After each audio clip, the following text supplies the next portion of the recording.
Morning. Good morning, Dr. Salmon. We're going to get started. Thank you so much, everyone. Good morning. Good morning. Good morning. It's great to see you. I'm just going to give a quick tutorial. So if you haven't had a chance to watch the 2-minute tutorial, no problem.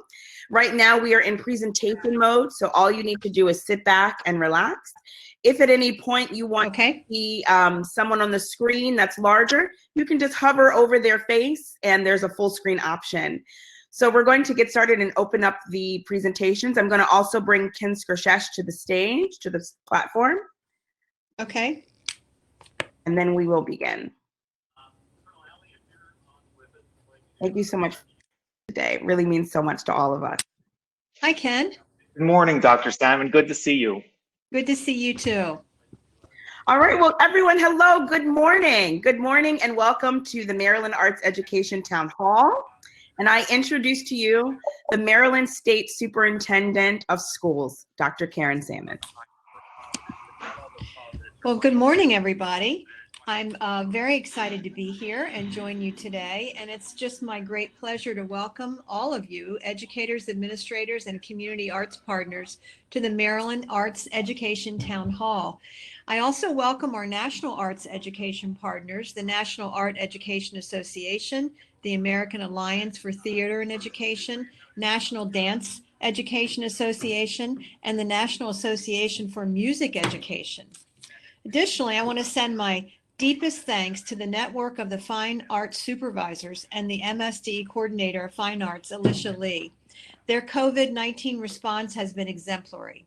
In addition to their local supervisory role, the network members have collaborated and produced 2 outstanding resources in support of arts education programs.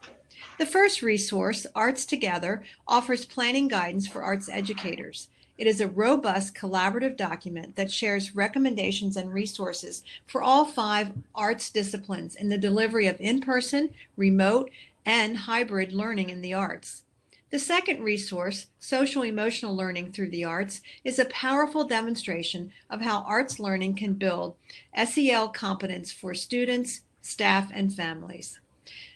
Thank you to their local supervisors of fine arts for such exemplary work, leading continuity of learning and planning for reopening of schools during these very uncertain times. Marylanders know that arts education is an essential part of a well-rounded education for all Maryland students. When taught by certified professional arts educators in partnership with community arts providers, students' educational, social, and emotional well-being is supported. Thank you to the Maryland Arts education community for supporting the critical thinking, collaboration, communication, and creativity of Maryland Public School students. And now it is my pleasure to introduce Ken Skrzesh, the Executive Director of the Maryland State's Arts Council. Dr. Salmon, it's always wonderful to hear your inspiring words. Thank you for the introduction. Alicia, thank you for leading our state with an unwavering dedication to professional development that places arts education as the engine for all education. As someone who has a lifelong commitment to arts education, I've been thinking about how I might return to the classroom in the fall, in person or virtually. How might the engagement with my students be different than before the pandemic and before the heightened national awareness of what has been occurring for Black and Brown people in our country for generations? We're preparing for a season of healing, and those of you attending this town hall are in the position to make a real impact. First, I would work harder at helping students connect the dots between the problem-solving skills they embody through the creative process and how those same skills can be deployed to make meaningful contributions to their communities. By expanding concept-driven arts education to include big ideas, students could easily use their developing artistry to benefit their local communities. I would ask myself, what might occur if dance and music concert themes, driving concepts for visual and media arts, and topical play selections elevated communities while elevating the artistry of our students? I'd become curious about how I could expand the inspiring work that occurs in arts classrooms to inspire the communities that surround our schools. Second, and without question, I would center my curricular choices on the creative contributions of Black and Brown artists as contemporary masters with understandings of the bright future of our country because of what they have endured that many white artists have not had to consider. As a white person, centering Black and Brown artists requires learning, investigation, and creative challenges, the exact same experience of growth that we hope to provide for our students. If I discovered personal discomfort because of an unfamiliarity with the content of Black and Brown artists, I'd start doing my homework now. I would make an agreement with myself that it's okay to make mistakes and to keep going. What wonderful outcomes might occur if teachers and students share this journey of discovery. The pandemic and blatant examples of bias in our criminal justice system have revealed deep inequities that can no longer be ignored or taught around. My optimistic artist self feels that true equity is at hand and that the creative sector is leading the charge. If I were returning to the classroom in the fall, I would stand firmly in my sphere of influence to use arts education as the tool to guide a new generation of leaders who will use their creative habits and multicultural understandings to heal our world. This is not a time to sit in the pain of what is. This is a time to use what we've learned to prepare for moving our students into a much brighter future. Today's town hall features national and statewide arts education leaders. There is no group poised to do more to help so many. Alicia, thank you for the opportunity to share some thoughts, and I wish all of you a wonderful morning. Thank you again. Thank you to Dr. Salmon, our Superintendent of Maryland Schools, and also thank you to Ken Skrzysz, our Executive Director. And for Dr. Salmon and for Susan, and you guys can actually, if you have the control button to be able to leave the screen. Perfect, awesome.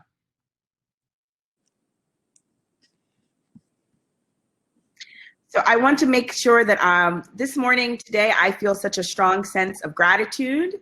And this is such an incredible moment for the arts education community. We have collectively endured a series of traumatic events through COVID-19, and also the response that is occurring currently to our justice system through the uprisings that are occurring globally. So 2 global issues are taking place at the same time. And at the same time, I feel a deep sense of gratitude. So first, I want to welcome the arts education community, arts educators, supervisors of fine arts, our arts integration educators, teaching artists, community arts organizations, and advocates. I want to thank the Maryland State Department of Education leadership, so Dr. Karen Salmon, Dr. Carol Williamson, Dr. Marsha Sprinkle, and Susan Spinato for always showing up so strongly to support arts education in Maryland schools. Thank you for your guidance and leadership in the weeks that have just passed, and of course, even prior and as we go forward. Thank you to the Network of Fine Arts Supervisors. Thank you for your collaboration. Please, if you have not seen the Arts Together Planning Guidance for Arts Educators or the SEL Through the Arts, the crosswalks sharing the alignment of the state standards and arts experiences with the social emotional learning competencies of CASEL, please check out both of those documents. They've been downloaded in 45 states. We've only had them published since June 1st. They've been downloaded in 45 states and countries all around the world. I also want to thank all of the participants who have joined us for the last several weeks through our Embrace series. We have produced over 25 hours of programming since March, of professional learning programming and visual journaling, pivoting towards creativity, collaging with families. And I want to thank Michael Bell of Queen Anne's County Public Schools, Nicoletta De La Brown, Kimberly Brown, our MC3 curriculum coordinator, and Quanice Floyd and Peter Dayton of Ames for supporting this professional learning community from the very beginning in such a robust way. Thank you to the collegiality of our professional associations, who we will hear from soon. MAEA President Sarah Newbold, MDEA Sonia Sinkowski, MMEA Brian Schneckenberger, and JJ Norman, our new executive director there, and MTEA Joanna Chilcote, President. Thank you to all of our creative collaborators. We are so lucky at the State Department of Ed to be able to have a robust network of creative collaborators and state partners, the Maryland State Arts Council, Arts Education in Maryland Schools, and also Maryland Citizens for the Arts. Thank you so much for producing the Maryland Arts Summit collaboratively together just a few weeks back and guiding the Maryland Arts Task Force most recently. And I also want to thank the Fine Arts Office team. Lillian Jacobson, thank you so much for your leadership in the last few weeks. Lillian has assumed the position of program manager, and I'm very grateful for her guidance, for her expertise, for her collegiality, and for her generosity.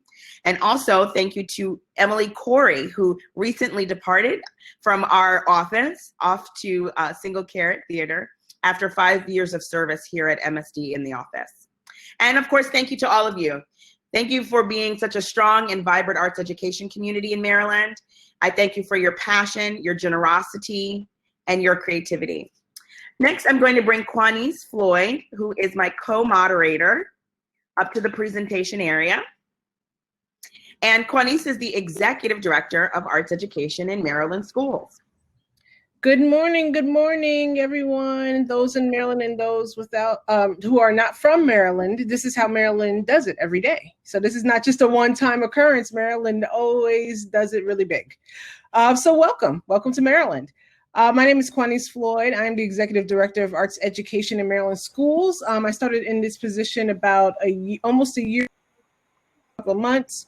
And Arts Education in Maryland Schools is committed to ensuring that all students in the state of Maryland have access to arts education by mobilizing power to communities through advocacy programs, professional and leadership programs, and resource building and sharing.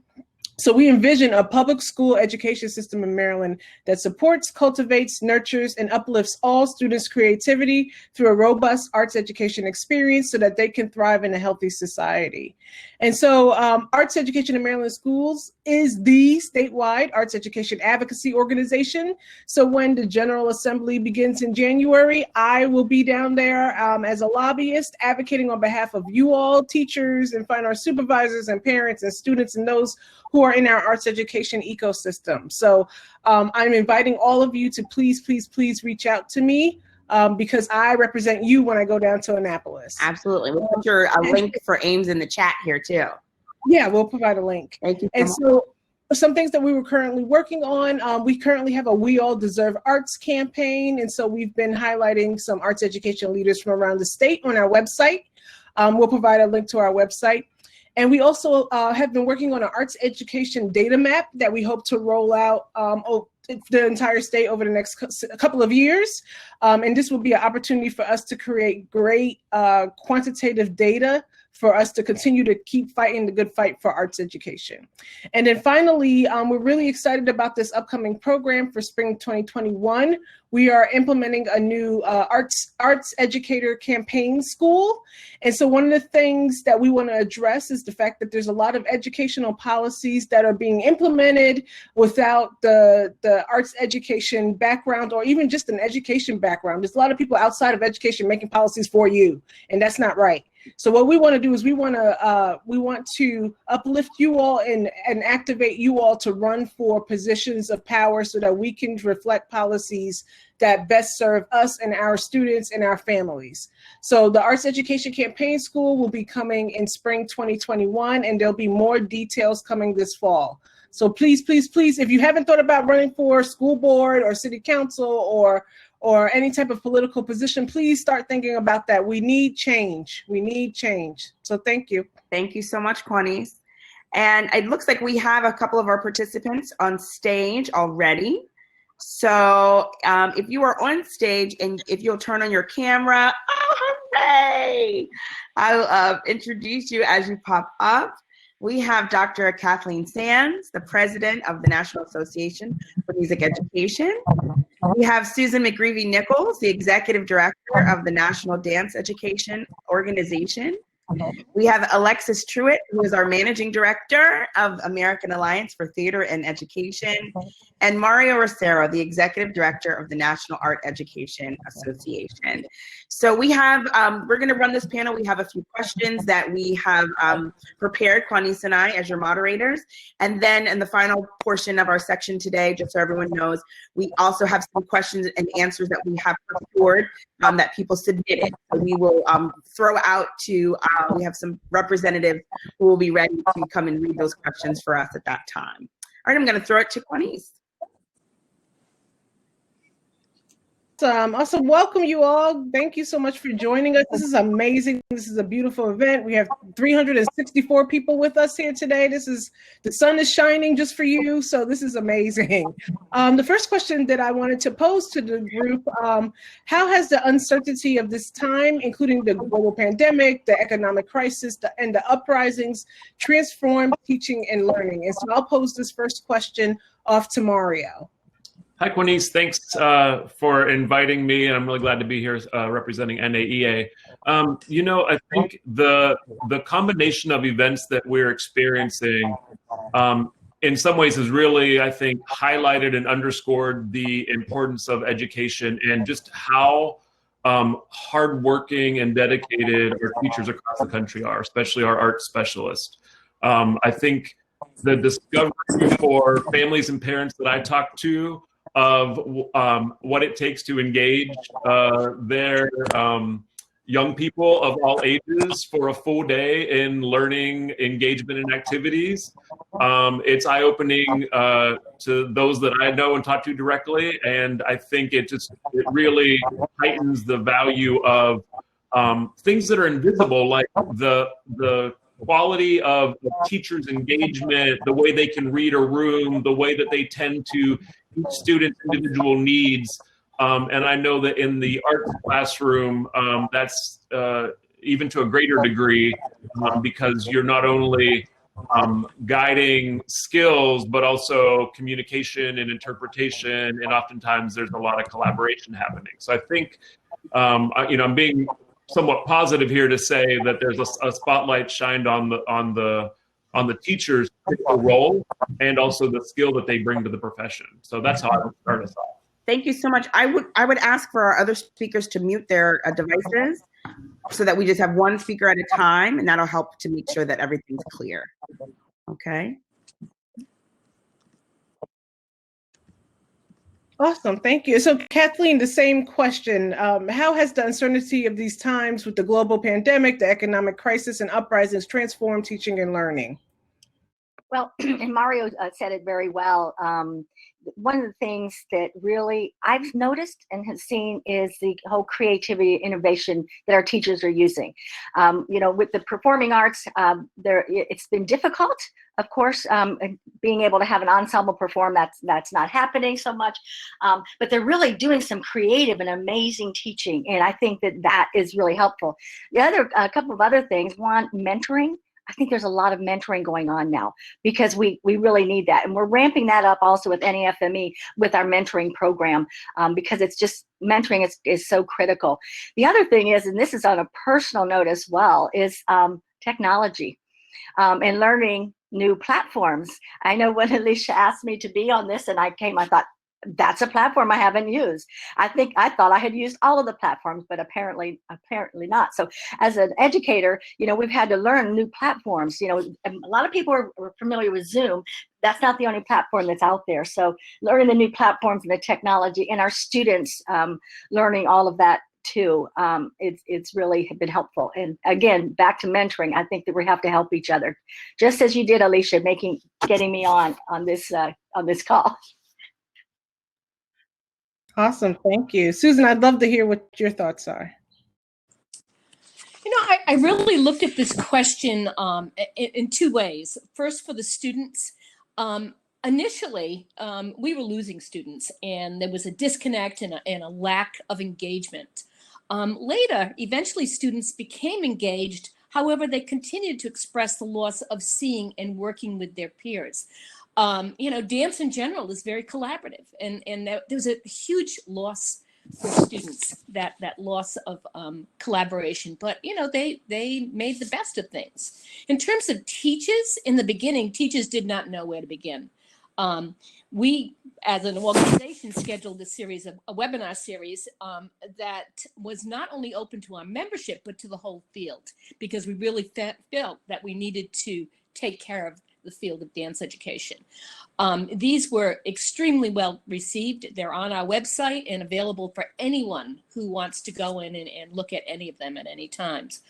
We also had chats with our members, and we had breakout rooms on Zoom, and you know, many times we'd have a focus question, but many times it was just talking and kind of just vetting. You know, it was amazing, and it had a huge effect on people to be able to share their experiences with each other. And now later, dance teachers are, being the creative people that they are, really figured out what worked and how to engage their students and carry on.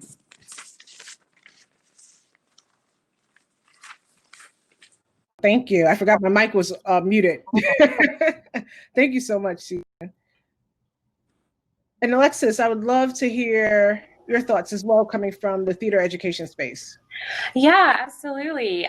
So pivoting to screens is such a fascinating thing for people who are used to being in the same space and connecting with each other physically, and cueing off of each other. So it was a large adjustment for my population, also being school teachers.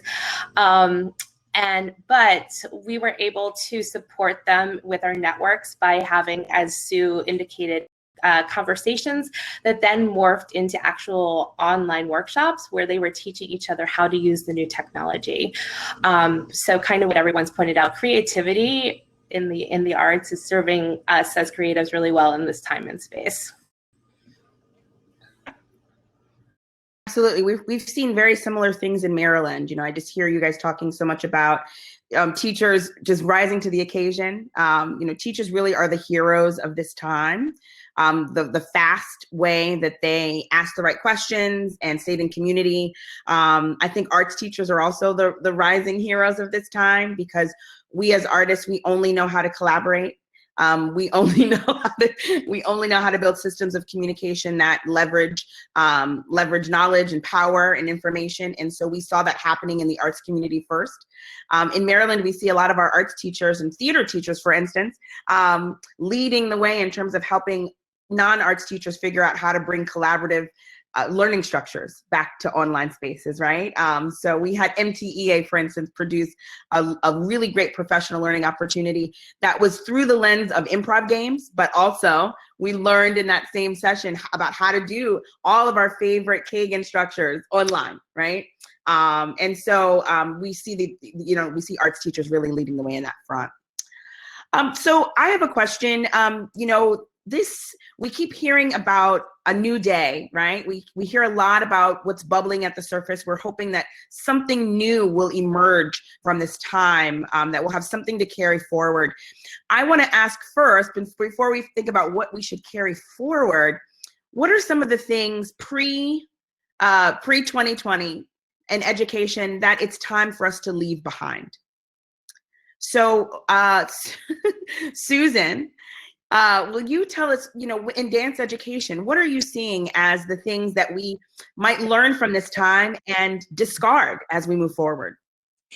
I think in terms of dance education, we service more than one sector, not just K-12 people, but higher ed, private studios, teaching artists who work with who work in schools and work in after-school programs, and obviously private studio people. So we really, at times, we tend to silo these groups.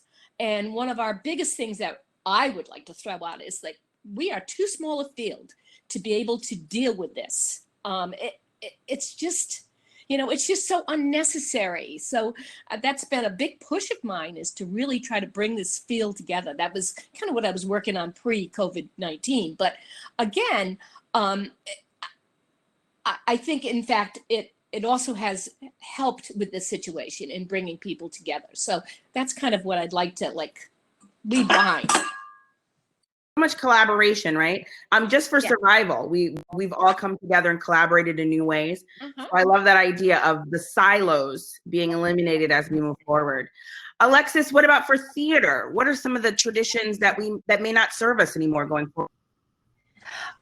So I think as far as like leave behinds, I think we need to leave the idea that there are limitations on theater can be and how it can be presented.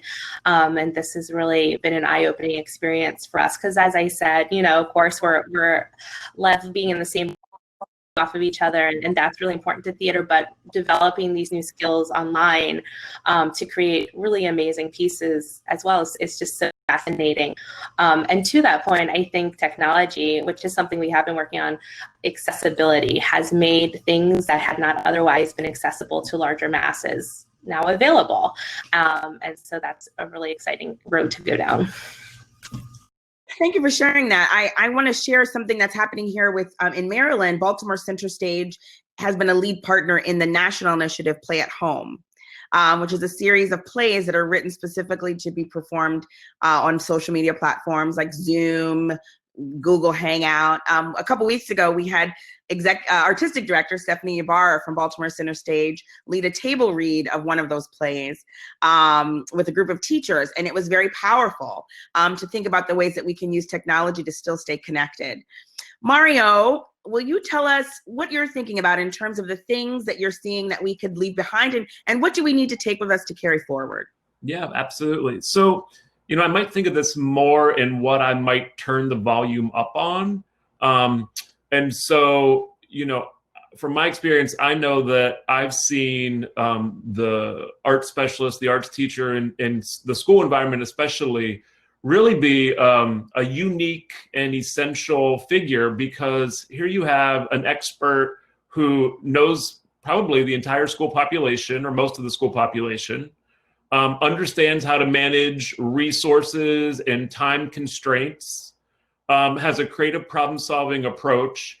And so what I'd like to turn up the volume on is that we ask school leaders to really lean on and depend on their art specialists across art forms in their schools as critical partners in making plans for the future.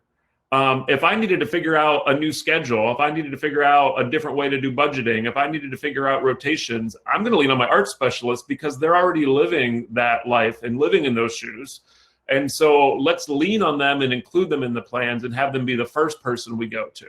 So, you know, it's sort of like leaving behind some of the old like hierarchical structures and some competition between subjects and content areas, but let's really value everyone's expertise and see things clearly, which is that the art specialist really brings these critical skills to the table.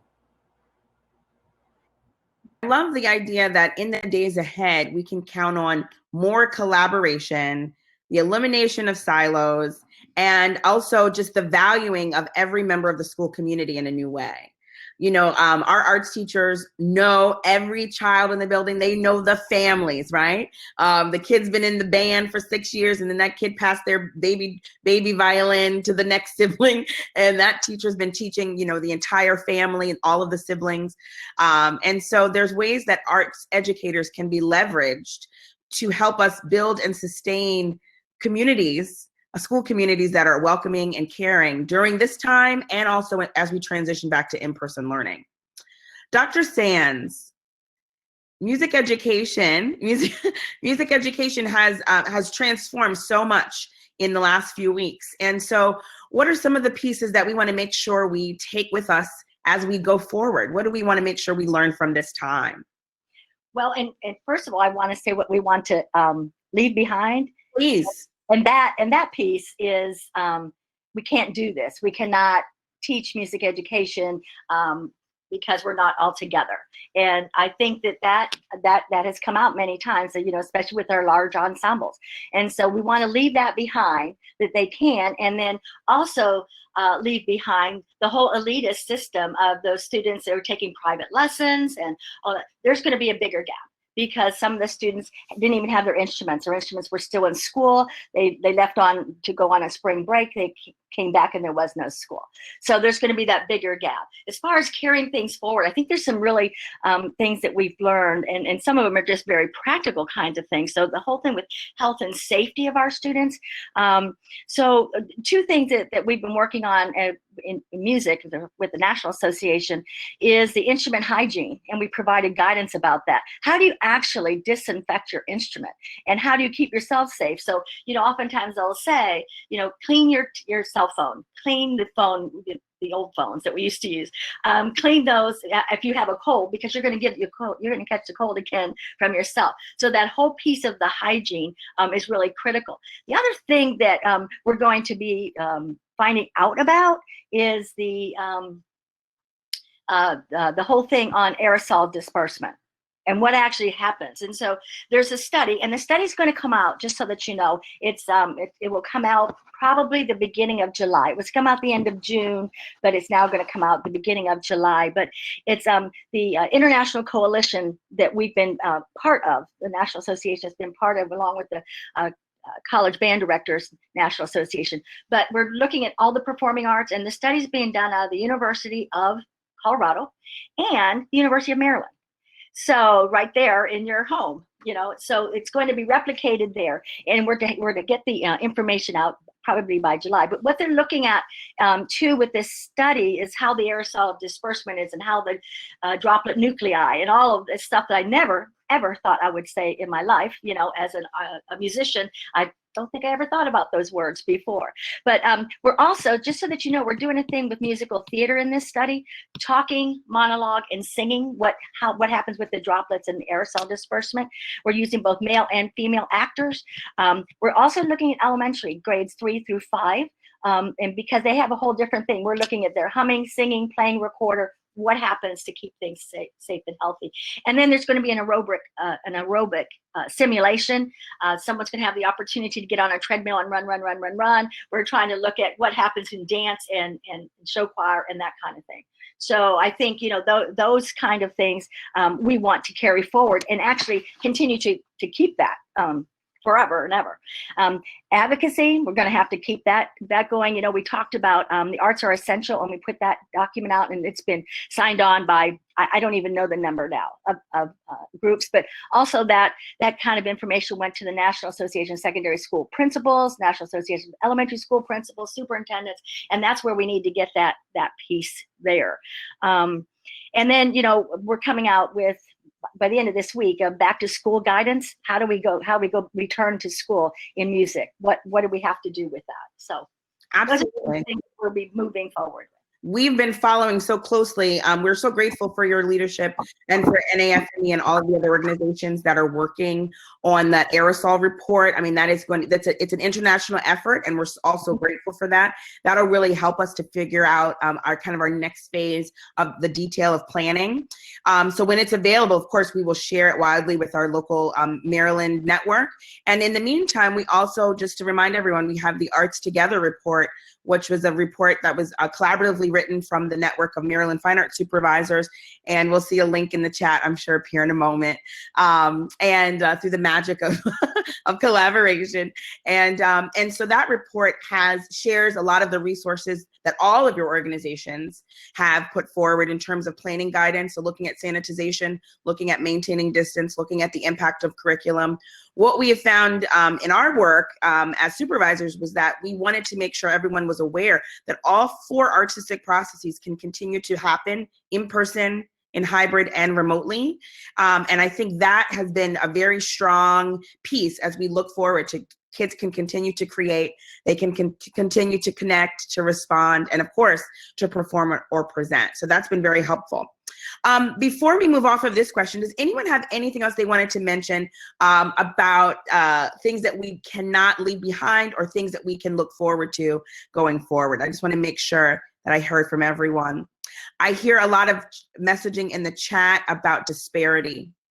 And, when it comes to the arts, we see that the arts can be a lever. The arts are, of course, taking a quote from Ames, the arts are a right of every student in Maryland. Every student deserves the right to access to high quality instruction and delivery, and of course, access to arts programs across all 5 arts disciplines.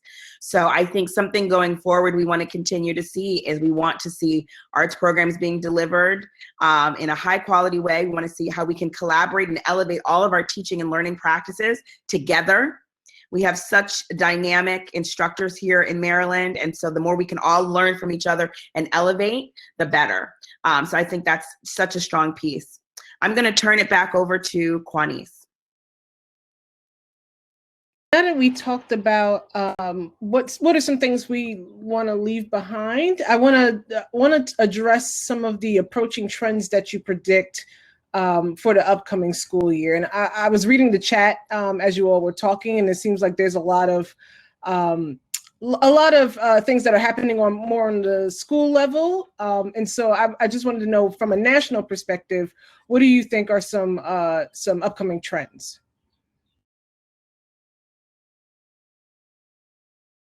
And I'll give that to Susan.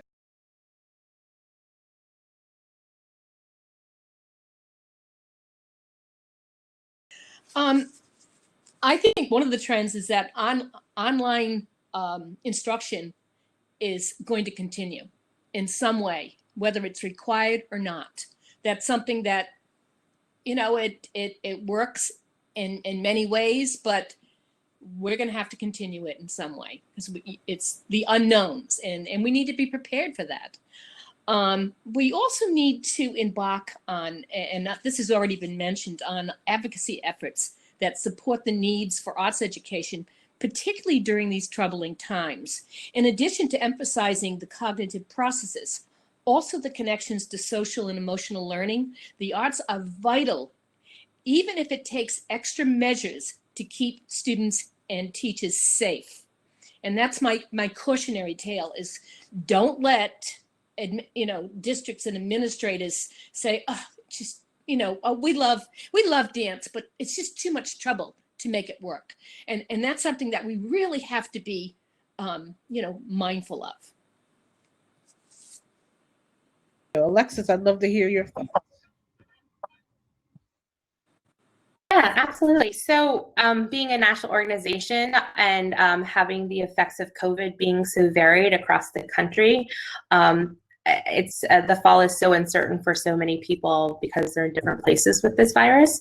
But I agree with Sue. I think there's definitely going to be an online component if they go back online, or if they go back in a hybrid formation of doing partially fall in person and online in the winter.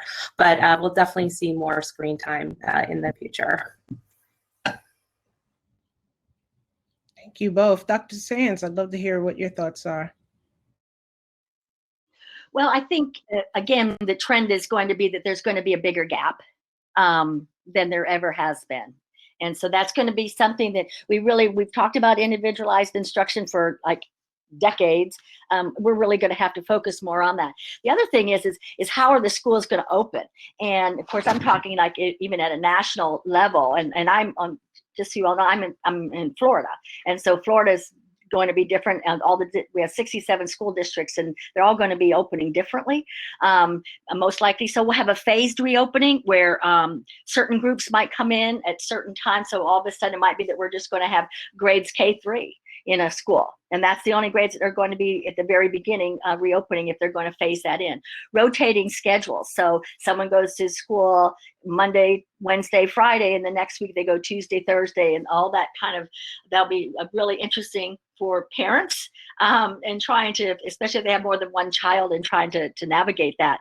And then I think there's going to be voluntary attendance. I think that there are going to be parents that say, I'm not sending my child to school. Our governor, Governor Ron DeSantis, has said that all the schools will be open in August in Florida. Now, what that means, we're not sure, because then it's really down to the district and what phase are we in each of the school districts. But parents are going to say, I'm not sending my child. And so we might have some of those students that we would be, as teachers, we'll have to distance teach and in-face teach, and it's going to be real, something that we need to look at. So. you. Mario, love to hear your thoughts. Yeah, absolutely. From a national perspective, I think one of the trends we'll continue to see is that we'll see the all of us that are on this call right now, the national arts orgs and the arts disciplines continuing to work together. I think there'll be increased collaboration on messaging, on advocacy, on resource. I know everyone on here has really done a great job of going through resources and prioritizing and curating them and getting them out to our teachers and our members. I think one of the trends that I've been trying to get my finger on the pulse of is, what's most likely to happen nationally. And what we're really finding is that there's no one path forward. And so my recommendation to folks is to create parallel paths and multiple plans, right? Don't put all your eggs in one basket and only plan for in-person or only plan for virtual. But I think having multiple plans for different environments is going to be really critical so that we are not caught unaware or unprepared. And I think in order to be prepared, it's borrowing ideas from each other. No one should feel like they have to reinvent the wheel or start from scratch, because there's so many great ideas and great brains that are working on this. So it's, the continued resource sharing and probably even elevating that to more curating of the things that we know are working best, because we're going to start to see some data on this. I don't think we have it quite yet, but we're going to really need to capture that to know, really what is the best strategy if I'm working in this environment. Thank you. I'd also like to add to that. I know there's a lot of conversations about the gap for students, but there's also a teacher gap. Like, we have teachers who work in desperate areas, rural areas, that don't have access to, a strong Wi-Fi system. And so it's difficult for them to try to get to log in and to participate. So there is a gap that's happening that I think is on the teacher side, as well as, some teachers have families, right? So how can I teach remotely and my children are home and trying to get things done, and then I have to try to get things done. So I feel like there's a teacher gap brewing that we don't necessarily talk about yet.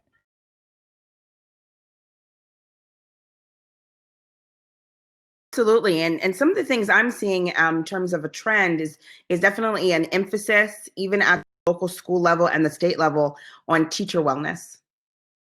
We have had more conversations in the weeks prior to today around the mental health of students, and being able to recognize and resource students that have mental health issues in our classrooms, and also teachers and teachers' mental health, and how we can support each other in the days ahead as adults. And so this summer, we will be offering free mental health first aid training to Maryland educators throughout the state through MSDE. We invite you to participate in that free training. But I think it's so important that we are there for each other and that we elevate our own knowledge base around mental health in the days ahead.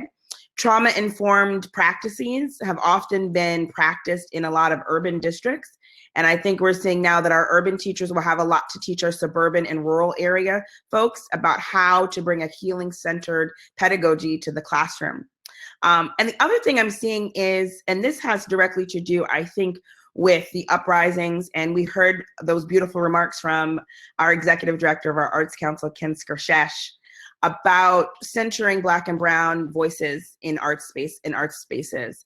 And so, this summer we'll be launching into some professional learning as a community around culturally relevant arts education, which really is a way to build inclusivity, representation, and bring equity and justice lens to your arts room from pre-kindergarten through 12th grade. So we'll be really helping teachers to dive into what that looks like, because it's not just celebrating holidays when they come up. It's not just celebrating the months. It's also not just having the representation in your room. It is more than that. It is a pedagogical tool that really elevates the expectations and the critical thinking of students. So I'm excited to see more teachers working to bring those tools into classrooms and meeting the needs of students. What I know about teachers more than anything is that teachers love their students and want to support their students. And so these pedagogies and these tools and practices are not new. but I think we see now the needs have changed, the needs have shifted dramatically, and these uncertainties have brought such direct light to them. I see teachers making these strong efforts to be able to support their students in this way.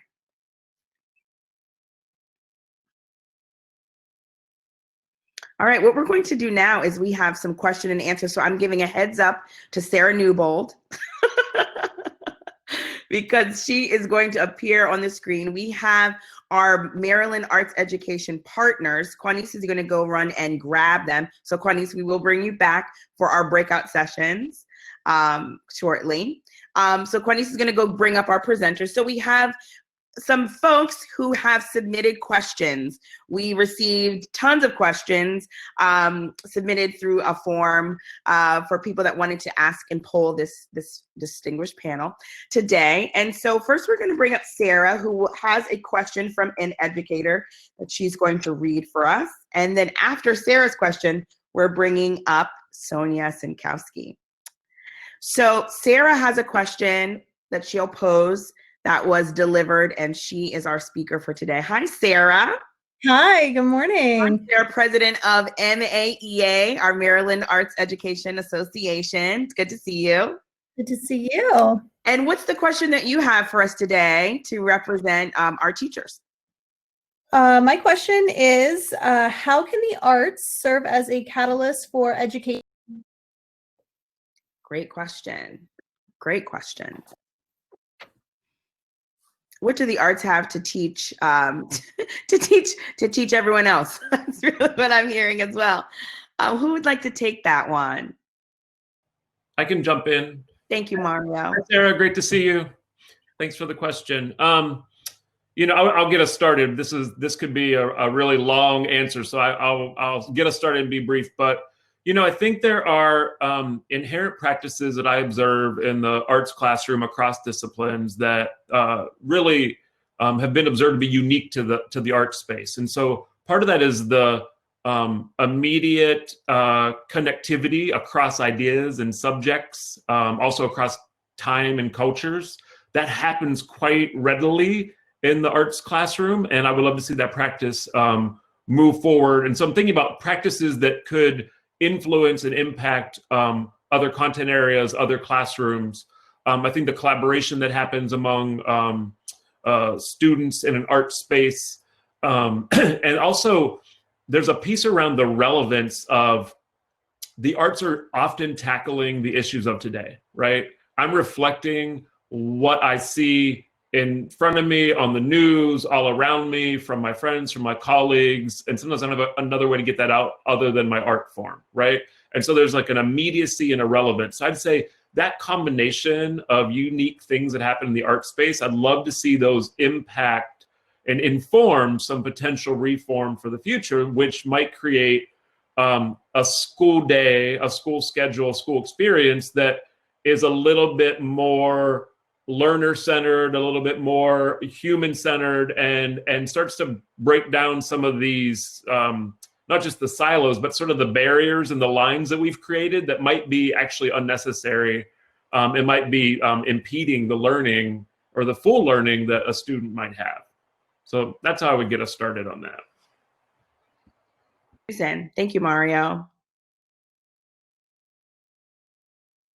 I think because the arts lead with the processes, those cognitive processes of creating, performing, responding, and connecting, that can be applied to all disciplines. And that's a great way, instead of like memorization, digging into just content, by combining it with those cognitive processes, it really allows students to expand their thinking ability. So I think that's something we can model for other disciplines.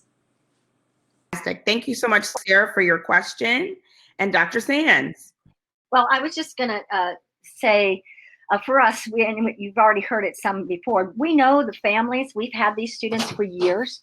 We know, the ups and downs for all of the families. And so I think we can, in the whole social, emotional realm, we get that more than anybody. And we've already been working on it and doing it. And there's some fantastic documents out there now. And I think, Marilyn, did one as well on this whole thing. And I think we can help show the other classroom teachers, the way. We can show them the way because we get it. Absolutely. Absolutely. I mean, this is where arts integration really comes into play, right? The creative process is a logic model for solving problems. And there's a reason that artists in the real world are some of the best problem solvers that we have. We see that in the work of many artists, right? We see artists working as city planners, as politicians, as education leaders, as medical explorers, right? So we see artists working in those spaces helping to solve problems. And so integrating the arts, I think, is a really great way to begin to reform education. Thank you so much for your question, Sarah. I'm going to bring up, it was great to see you. I'm going to bring up Sonia Sinkowski, who is our president of MDEA, Maryland Dance Educator Association, all right, and good buddy of Susan, of course. Mm-hmm. Hi, Sonia. It's good to see you. Hello, everyone. Will you share your question from the field? Sure. This is a very important question. Here it goes. In light of the current protests for justice, will the Arts Education Associations nationally formally recognize the Social Justice Standards Framework, which is referenced here as Teaching for Change? I think also Teaching for Tolerance, or Teaching Tolerance is another organization doing that work, and recommend its relevance to current curriculum requirements, or offer professional learning for this work?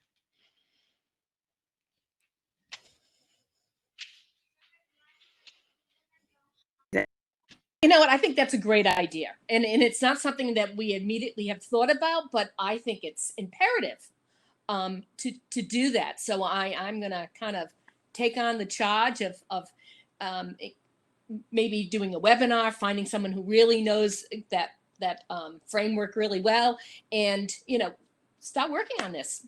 Great idea. Thank you, Alexis. Thank you, Susan. Alexis.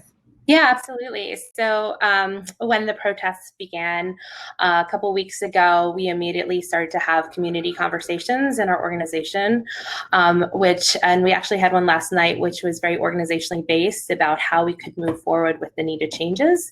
And being an organization that does professional development, we absolutely will continue to do workshops and support our members as they need that education in the social justice realm. So yes, absolutely.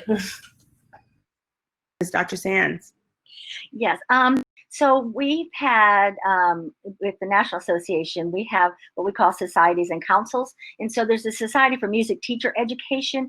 And so there's a social justice group in there already that has been working on some of these things and developing webinars for us and best practices. The other group, the Society for Research in Music Education, they just petitioned to have a special research interest group for social justice. And so that's coming from our researchers out in the field. And so they'll be putting some information for us together. And so we're doing that. We also have had several webinars, and we have more webinars coming up all summer. And like some of the other associations, the webinars are open not just to our members, but they're open to other people as well. So they don't have to be a member for those webinars. And so we'll be having several more webinars that will be coming out speaking to this in particular. I just want to make sure everyone on this call, on this meeting, is aware that every Monday, our office creates a weekly roundup of all of the professional learning that is available for free online. We go to these 4 partners' websites first and pull everything that's available.